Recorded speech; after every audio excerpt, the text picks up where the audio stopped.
Ang unang sulat ni Juan. Tingnan ninyo kung gaano kalaki ang pag-ibig sa atin ng Ama. Tinatawag tayong mga anak ng Diyos at iyon nga ang totoo. Ang dahilan kung bakit hindi tayo nakikilala ng mga makasanlibutan ay hindi nila kinikilala ang Diyos. Mga minamahal, mga anak na tayo ng Diyos ngayon, ngunit hindi pa nahahayag ang magiging kalagayan natin.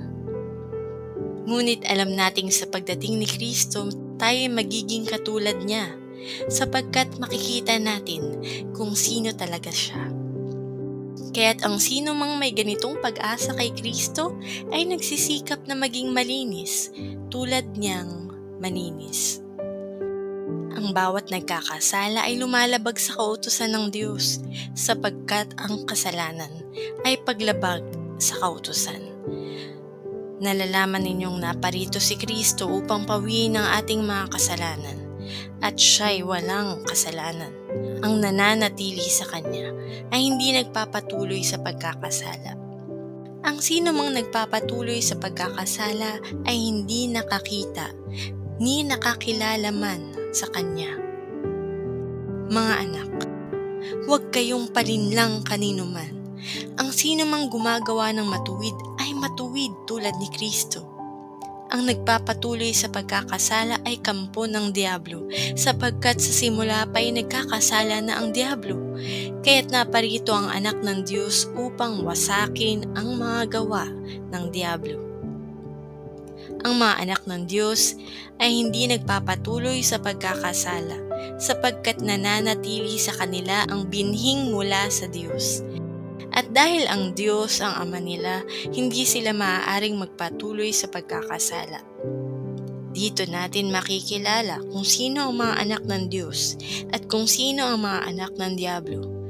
Ang sino mang hindi gumagawa ng ayon sa kalooban ng Diyos at hindi umiibig sa kanyang kapatid ay hindi anak ng Diyos. Ito ang mensaheng narinig na ninyo sa simula pa. Magmahalan tayo. Huwag tayong tumulad kay Cain na kampo ng Diablo. Pinaslang niya ang kanyang kapatid. Bakit? Sapagkat masama ang kanyang mga gawa, ngunit matuwid ang mga gawa ng kanyang kapatid.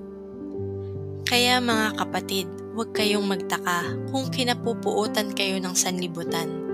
Nalalaman nating lumipat na tayo sa buhay mula sa kamatayan sapagkat iniibig natin ang ating mga kapatid.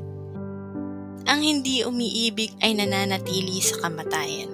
Mamamatay tao ang napupuot sa kanyang kapatid, at nalalaman ninyong ang buhay na walang hanggan ay wala sa mamamatay tao.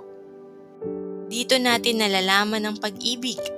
Inialay ni Kristo ang kanyang buhay para sa atin, kaya dapat din nating ialay ang ating buhay para sa mga kapatid. Kapag nakita ng isang may kaya sa buhay ang kanyang kapatid na nangangailangan at pinagkaitan niya ito ng tulong, masasabi bang siya'y umiibig sa Diyos? Mga anak, huwag tayong magmahal sa pamamagitan ng salita lamang, kundi patunayan natin ito sa pamamagitan ng gawa. Dito nga natin matitiyak na tayo nasa panig ng katotohanan at matatahimik ang ating budhi sa harapan ng Diyos, sakali mang tayo'y usigin ito. Sapagkat ang Diyos ay higit sa ating budhi at alam niya ang lahat ng bagay.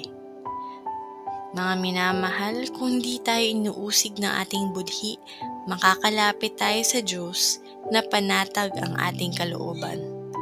Tinatanggap natin ang anumang ating hilingin sa Kanya dahil sinusunod natin ang Kanyang mga utos at ginagawa ang nakalulugod sa Kanya. Ito ang Kanyang utos. Sumampalataya tayo sa Kanyang anak na si Jesucristo at magmahalan tayo gaya ng iniutos ni Kristo sa atin.